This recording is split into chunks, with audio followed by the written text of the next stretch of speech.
மாஞ்சோலை தோட்ட தொழிலாளர்கள் அவர்கள் தொழிலாளர்கள் பணிக்காக அமர்த்தப்பட்டவர்கள். அவர்கள் உரிமையாக கேட்குறாங்க. பல ஆண்டு காலமாக அங்கேயே இருந்து பணியாற்றியவர்கள் தங்களுக்கு மறுவாழ்வு வேண்டும் என்று கேட்கின்றார்கள். அதை அரசு தான் உரிய முறையிலே பரிசீலித்து அவருடைய கோரிக்கையை நிறைவேற்ற வேண்டும்.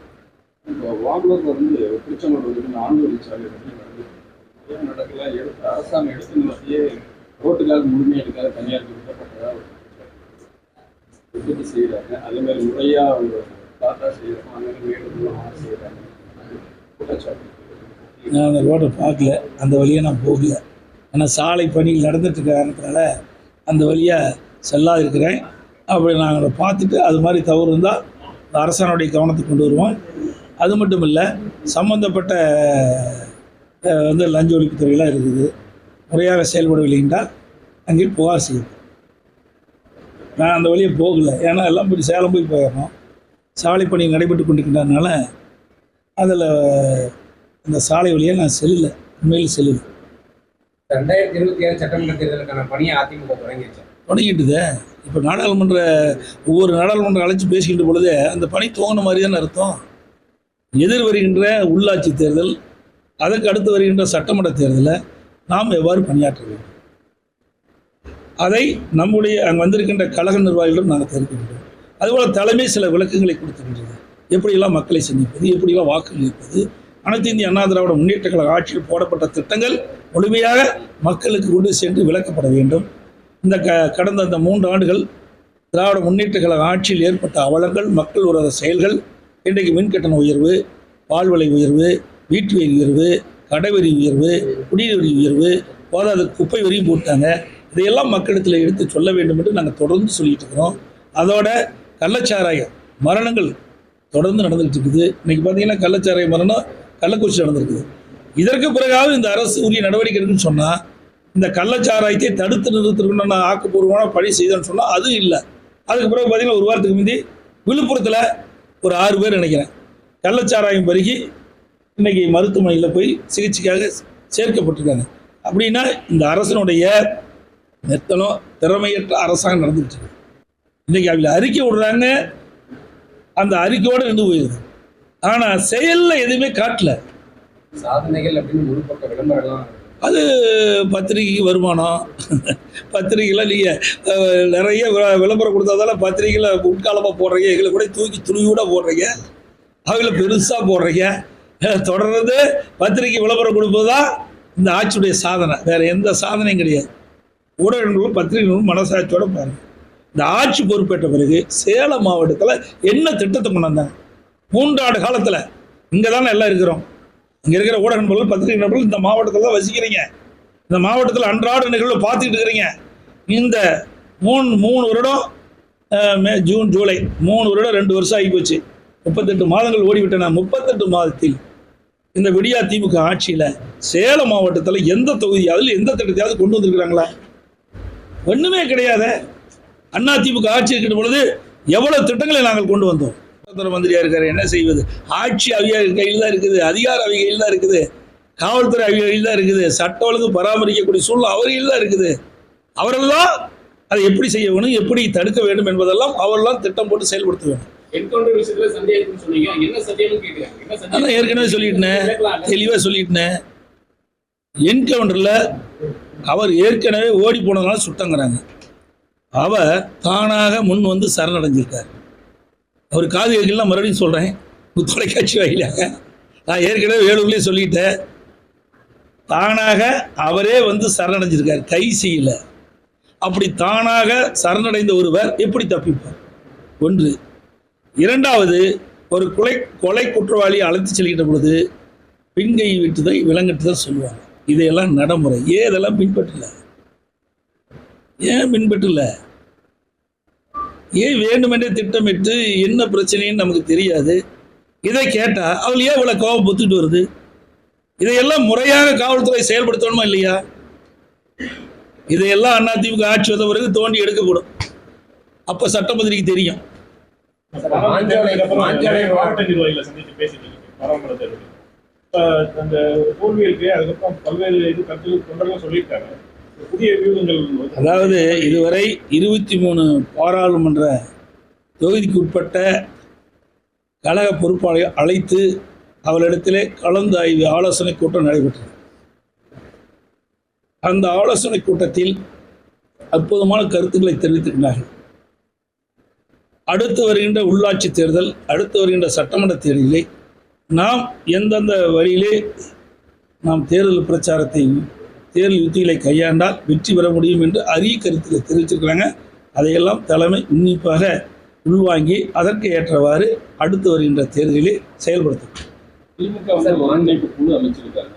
இப்பவே 2026 அதிமுக இருந்தால் எதற்கு அவர் ஒருங்கிணைப்பாளர் குழு ஆரம்பித்தாங்க. ஆனால் பொதுச் செயலாளர் விட்டுட்டு ஒருங்கிணைப்பு குழு போட்டுருக்காங்க. பொதுச் செயலாளர் எனக்கு வந்தபோது எனக்கு செய்தி, எனக்கு கிடைத்த செய்தி, அவர் ஒரு இதுலேயே ஏதோ வாட்ஸ்அப்லேயே எதில் விட்டுருப்பாருன்னு சொல்கிறாங்க. அதை பற்றி எதுவும் கேட்க மாட்டேங்கிறீங்க. அப்படிலாம் கேட்க மாட்டேங்க, எங்களை தான் கேட்பீங்க. உதயநிதி ஸ்டாலின் தலைமையில் நேரு தங்கம் தென்னரசு. ஆமாம், அவர் பொதுச் செயலாளர் என்ன சொல்லியிருக்காரு, திமுகவுடைய பொதுச் செயலாளர் என்ன வலைதளங்களில் விட்டுருக்காரு. அவர் என்ன காலில் கட்டு போட்டு அதனால் நிற்க முடியலன்னு சொல்லியிருக்காரு. நிற்க முடியல சொல்லியிருக்காரு. அவருக்கு இந்த குழுவுக்கு என்ன கால் நிற்கிறக்கு குழுவுக்கு என்ன சம்பந்தம்? நின்றுக்கிட்டா குழு பரிசீலனை பண்ணுது, அமர்ந்துக்கிட்டு தானே குழு டிஸ்கஸ் பண்ணுது. அதெல்லாம் 20 சாக்கு. மாஞ்சாலை விவகாரத்தில் தமிழ்நாடு தேயிலை அதில் அவர் என்ன எனக்கு கிடைத்த தகவல், நானும் உறுப்பினராகத்தான் இருக்கின்றேன். யாரு இதில் அந்த திமுகவுடைய பொதுச் செயலாளர், நானும் திமுகவில் உறுப்பினராகத்தான் இருக்கின்றேன் என்று அவர் செய்தி வெளியிட்டிருப்பதாக எனக்கு கிடைத்த தகவல். அமைச்சரவை மாற்றம், புதிய நிதிக்கு துணை முதல்வர் பதவி அப்படிங்கிற தகவல்கள்லாம் பரவலா பரவிட்டு இருக்கு. இதெல்லாம் ஸ்டாலின் கேட்குற கேள்வி. பிரதான எதிர்க்கட்சிகள் இதெல்லாம் ஸ்டாலின் கேட்குற கேள்வி. திரு ஸ்டாலினிடம் இந்த கேள்வி கேளுங்க. அவர் தான் அமைச்சரவைகளை மாற்றி அமைக்கக்கூடிய அதிகாரம் இருக்குது. எங்களுக்கு என்ன தெரியும்? உங்களால் இருக்கிற தொலைக்காட்சியின் மூலமாக, நாங்கள் ஊடகத்தின் மூலமாகத்தான் நாங்கள் செய்தி தெரிஞ்சுக்கிறேன். எனது பரவலான வருகின்ற செய்தியின் மூலமாக தெரிஞ்சுக்கிறேன். ஆக யாரை மாற்றுவது என்ற அதிகாரம் முதலமைச்சர் தான். துணை முதல்வராக உதயநிதி ஸ்டாலின் நியமிச்சா வரவேற்பீங்களா? அது எப்படி வரவேற்க முடியும்? எத்தனை அமைச்சர் இருக்கிறாங்க? என்ன திரு கருணாநிதியுடைய பேரன், திரு ஸ்டாலினுடைய மகன், அதற்காக துணை முதலமைச்சர் கொடுக்கலாமா? எத்தனை பேர் இந்த திராவிட முன்னேற்ற கழகத்தை உழைத்தவர்கள், எத்தனை பேர் அனுபவம் வாய்ந்த தலைவர்கள் இருக்கின்றார்கள், அமைச்சர் இருக்கின்றார்கள், அவருக்குலாம் ஏன் கொடுக்கல? அது ஒரு குடும்ப கட்சியாக மாறிவிட்டது. குடும்ப கட்சி குடும்ப ஆட்சியாக மாறிவிட்டது. அப்புறம் எதுக்கு கவர்மெண்ட் நடத்திட்டு இருக்காரு? உண்மையான குற்றவாளி நான் கிடைக்க போகிறதா அப்படின்னா திறமையற்ற அரசாங்கம் தானே அர்த்தம். எங்கிட்ட அந்த பொறுப்பு இருந்தால் நாங்கள் செய்வோமே. பொறுப்பு அவர்கிட்ட தான் இருக்குது. மக்கள் அவருக்கு தானே ஆட்சி கொடுத்துருக்குறாங்க. அவர் தானே அதுக்கு உண்டான ரெஸ்பான்சிபிலிட்டி. பொறுப்பாளர் அவர் தானே. அவர்கிட்ட தான் நான் கேட்க முடியும், வேறு யார்கிட்ட கேட்க முடியும்? ஆளுங்கட்சியாக இருக்கும்போது எங்களை தான் பேசிக்கிட்டே இருந்தீங்க, எதிர்கட்சியாக வந்த பிறகு எங்களை பற்றி தான் பேசுகிறீங்க. திமுகவில் எவ்வளோ பிரச்சனை நடக்குது, அம்சம் போல. அதை பற்றி ஏதாவது ஊடகத்தில் ஒரு விவாதம் ஆடி வச்சிங்களா? சொல்லுங்கள் பார்க்கலாம். இன்றைக்கு ரேஷன் கடையில் பாமாயில் பருப்பு, பருப்பு நிறுத்தப்படுவதாக உங்களுடைய பத்திரிகையை பார்த்தேன். அது ஏதாச்சும் விவாதம் ஆட வைக்கிறீங்களா? கிடையாது. மக்களுடைய பிரச்சனையை சுட்டி காட்டி ஏதாவது விவாதம் ஆட வைக்கிறீங்களா? எதுவுமே இல்லை. முழுக்க முழுக்க எப்போ பார்த்தாலும் அதிமுக தான். இருமலா அதிமுக, தும்புனா அதிமுக. இதுக்கு தான் ஒரு விவாதம் ஆட. இதனால என்ன பயன்? இதுல என்ன பயன் இருக்கு சொல்லுங்க. இதனால என்ன நாட்டு மக்களுக்கு பயன் சொல்லுங்க? நிறைய இருக்கு இந்த ஆட்சியில் அவலங்கள். கொஞ்சம் நஞ்சமா எல்லாத்துலேயும் ஊழலாத துறையே இல்லை. அதையெல்லாம் எடுத்து போட்டு விவாத மேடையில் விவாதிச்சா இந்த அரசனுடைய கவனத்துக்கு போனால், மக்களுடைய கவனத்துக்கு போனால் இது ஒரு பயனுள்ளதாக இருக்கும். அதையாவது மேல் செய்யுங்க. ஏன்னா ஊடக நம்பர்களும் பத்திரிகை நம்பர்களும் தர்மத்தின் அடிப்படையில் செயல்படுவாங்க, நடுநிலையோடு செயல்படுங்க. வேண்டுமென்றே திட்டமிட்டு அனைத்து இந்திய அண்ணா திராவிட முன்னேற்ற கழகத்தில் அவதூறு செய்தி வெளியிடுவதை நிறுத்திக் கொள்ளுங்கள். இன்றைக்கு காவல்துறைக்கு முழு சுதந்திரம் கிடைக்கவில்லை, சுதந்திரமாக அவள் செயல்படவில்லை. குற்றவாளிகளை முறையாக செய்து முடியாத ஒரு அவலங்களை தமிழகத்தில் நிலவி கொண்டிருக்கின்றது. பலமுறை ஊடகத்தின் வாயிலாக, பத்திரிகையின் வாயிலாக, என்னுடைய அறிவிப்பின் வாயிலாக அறிக்கையின் வாயிலாக தெரிவிச்சிருக்கிறேன். ஆனால் இந்த அரசு எந்த நடவடிக்கை எடுக்காத காரணத்தினால தான் இவ்வளவு கொலைகள் நடந்து கொண்டே இருக்கின்றன. எங்கேயே பார்த்தாலும் கஞ்சா போத ஊடகத்தில் நான் பார்த்துக்கிட்டே தான் இருக்கிறேன். இந்த நடக்கிற கொலைகள்லாம் அதிகமாக இந்த கஞ்சா போதையில், அதனால் ஏற்படுற கொலைகள் தான் அதிகமாக இருக்குது. இது வன்மையாக கண்டிக்கத்தக்கது. இன்றைக்கு கஞ்சா விற்காத இடமே இல்லை. இன்னும் சொல்ல போனால் பள்ளிகள் கல்லூரிக்கு அருகில் அதிகமாக கஞ்சா புழக்கம் அதிகமாக இருக்குது, கஞ்சா விற்பனை அதிகமாக இருக்குது. இனியாக இந்த அரசு அனைத்து கல்லூரி பகுதியிலும் காவலர்களை நிறுத்தி இன்றைக்கு அப்படி கஞ்சா விற்பனை கண்டுபிடித்து சட்ட நீதியாக தண்டிக்கப்பட்டால் தான் இந்த கஞ்சா விற்பனை நிறுத்த முடியும். இல்லாவிட்டால் இளைஞர்களும் மாணவர்களும் சீரழிந்து விடுவார்கள். இன்றைக்கு தமிழகத்தில் நான் அடிக்கடி உங்களை சந்திக்கின்ற பொழுது, பத்திரிகையாளர் சந்திக்கின்ற பொழுது, சட்டமன்றத்தில் பேசுகின்ற பொழுதும், அறிக்கை விடுகின்ற பொழுதும் தொடர்ந்து நான் வலியுறுத்திட்டு வரேன். தமிழகத்தில் சட்ட ஒழுங்கு அடியோடு சீர்கெட்டு விட்டது. எங்கே பார்த்தாலும் கொலை, கொள்ளை, திருட்டு, வழிப்பதிவு இதுதான் நடந்துகிட்டு இருக்குது. பாலியல் வன்கொடுமை இப்படிப்பட்ட நிலைமை தான் தமிழகத்தில் நிலவி கொண்டிருக்கின்றது. நீங்கள் பார்த்தீங்கன்னா இடத்துல பல்வேறு நன்மை இருக்கிறனால தான் கையெழுத்து போட்டாங்க. இந்தியாவில் இருக்கிற பூரா மாநிலத்திலும் போட்டாச்சு, நம்ம மாநிலம் மட்டும்தான் போடா இருந்தது. 3 வருஷம் அதுக்கு சரியாக நிதி ஒதுக்கல, தரமான பொருட்கள் கொடுக்கலையே. அதனால் தரமான உணவுகள் தயாரித்து ஏழைகளுக்கு வழங்க முடியாத சூழல் ஏற்பட்டு விட்டது. சிறப்பாக செயல்பட்டதாகவும் உங்களுக்கு பாராட்ட இதுவரைக்கும் சென்னை மேயர் எத்தனை அம்மா உணவகத்துக்கு போய் ஆய்வு செஞ்சுருக்காரு, சோதனை செஞ்சுருக்காரு. இதுக்கு வந்து எவ்வளவு நிதி ஒதுக்கிட்டு இருக்காரு. ஏன் 19 அம்மா உணவகம் மூடுறாங்க? எவ்வளவு வருகை இருக்குது? ஏற்கனவே அனைத்து இந்திய அண்ணா திராவிட முன்னேற்ற கழக ஆட்சியில் அம்மா இருக்கின்ற பொழுதும் சரி, அம்மா மறைவுக்கு பிறகும் சரி, அம்மா உணவகத்திற்கு தேவையான பொருட்கள் தரமாக வழங்கப்பட்டது. தரமான உணவு தயாரிக்கப்பட்டு ஏழைகளுக்கு வழங்கப்பட்டது. முழுமையான பணியாளர்கள் இருந்தார்கள். இதனால் அதிகமான பேர் தொழிலாளிகள், ஏழைகள் அங்கே வந்து உணவு சென்றார்கள். இந்த விடியா திமுக ஆட்சி ஏற்பட்ட பிறகு நான் ஏற்கனவே குறிப்பிட்டவாறு இதில் அக்கறை செலுத்தாத காரணத்தால் அதில் அம்மா உணவகத்திற்கு வருகிறதே குறைஞ்சி போச்சு. இன்றைக்கு அம்மா உணவகம் என்பது மக்களுக்கு ஒரு வரப்பிரசாதம், ஏழைகளுக்கு ஒரு வரப்பிரசாதம். அப்படிப்பட்ட அம்மா உணவகத்தை இவர்கள் கவனிக்காத காரணத்தால் மக்களிடத்திலே இந்த ஆட்சி மீது ஒரு வெறுப்பு ஏற்பட்டிருக்கிறது. ஏழைகள் இவர்கள் மீது வெறுப்பு ஏற்பட்டிருக்குது, தொழிலாளர்களுக்கு ஒரு விதம் ஏற்பட்டிருக்குது. அதனால தான் அவர் போய் வேறு வழி இல்லாமல் பார்த்துருக்கார். திராவிட முன்னேற்ற கழகம் ஆட்சி இருக்கின்ற பொழுது இதை புரட்சி தலைவி அம்மா அவர்கள் ஏழை எளியவர்கள், தொழிலாளிகள் குறைந்த விலையில்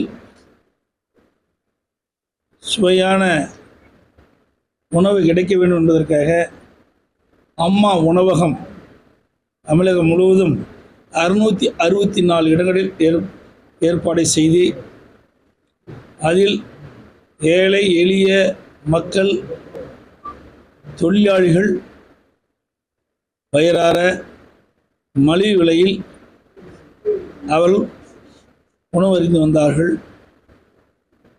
அப்படிப்பட்ட அம்மா உணவகம் விடியா திமுக ஆட்சி பொறுப்பேற்ற பிறகு சரியான முறையிலே செயல்படவில்லை.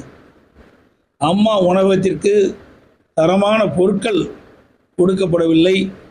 அதனால் தரமான உணவு தயாரித்து வழங்க முடியாத இருந்த காரணத்தினால் அம்மா உணவகத்திற்கு வருகை தருகின்றவருடைய எண்ணிக்கை குறைந்தது.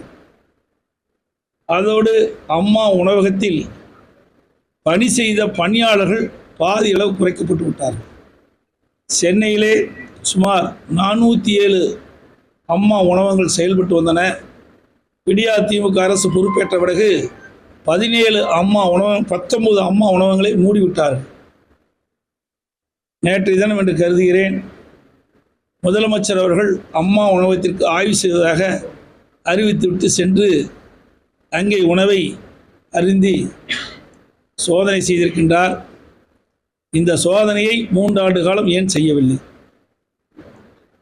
இந்த விடியா திமுக ஆட்சி ஏற்பட்ட பிறகு அம்மா உணவகத்தை சரியான முறையிலே நிர்வகிக்கவில்லை.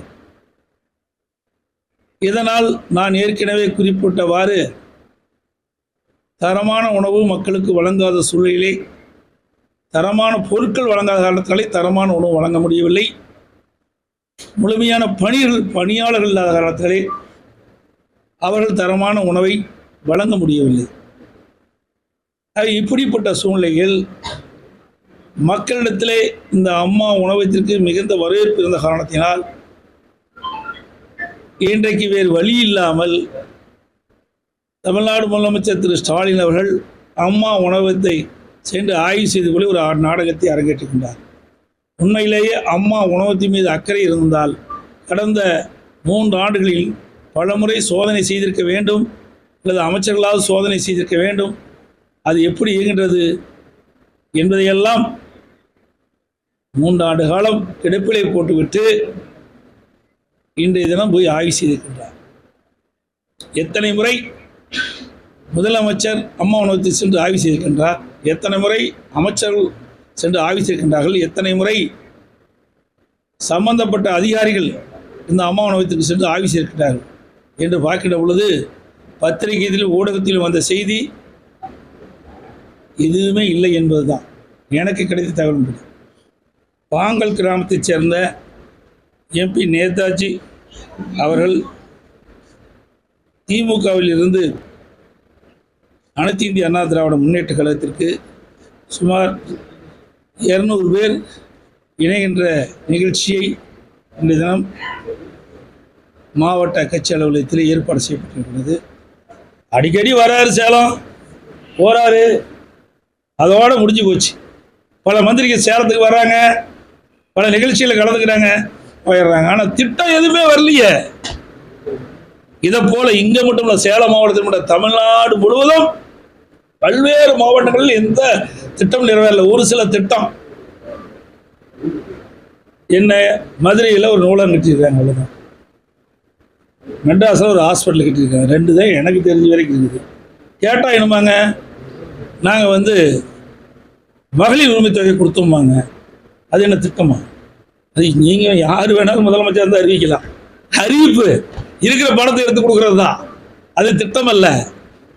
அப்புறம் மகளிருக்கு பேருந்தில் கட்டணமல்ல பயணம், அது என்ன அறிவிப்பு தான், திட்டம் கிடையாது. இங்கே இருக்கிறவங்க ஊடக நண்பர்களும் பத்திரிகைகளும் யார் முதலமைச்சரானாலும் இந்த செய்யலாம், இது பெரிய சாதனை கிடையாது. ஆனால் இதற்கு நிதி எங்கே இருந்து வந்தது? நிதி ஆதாரத்தை உருவாக்கி அதிலிருந்து இந்த திட்டத்துக்கு பணம் கொடுக்கணும், அது கிடையாது. கடனை வாங்கி தான் கொடுத்துட்டு இருக்கிறாங்க. கட்டணமில்லா பேருந்து செல்கின்றவர்களுக்கு அந்த பேருந்துக்கு உண்டான தொகையை போக்குவரத்து கழகத்திற்கு கடன் வாங்கி தான் கொடுத்துட்டு இருக்கிறாங்க. இன்னைக்கு நிதி ஆதாரத்தை பெருக்கி கொடுக்கல, கடன் ஏறிக்கிட்டே போகுது. தமிழ்நாட்டுடைய கடன் ஏறிக்கிட்டே போகுது. 1000 ரூபாய் உரிமை தொகை மகளிருக்கு கொடுக்கணும்னு சொன்னால் அதற்கும் கடன் வாங்கி தான் கொடுக்குறாங்க. இன்றைக்கு இந்த ஆட்சி வந்த பிறகு சுமார் 3,68,000 கோடி கடன் வாங்கியிருக்கிறாங்க. இந்த ஆட்சி கடனில் தான் ஓடிக்கிட்டு இருக்குது. இன்னும் சொல்ல போனால் இந்த பத்திரிகை ஊடகம் தான் இந்த ஆட்சி தாங்கி பிடிச்சிட்டு இருக்குதுங்க. நீங்கள் பத்திரிகை ஊடக நண்பர்கள் மட்டும் நடுநிலையோடு உண்மை செய்திகளை வெளியிட்டீங்களா, இந்த ஆட்சியுடைய முகத்திரை கிழிஞ்சு போகுது. நன்றி, வணக்கம். மத்திய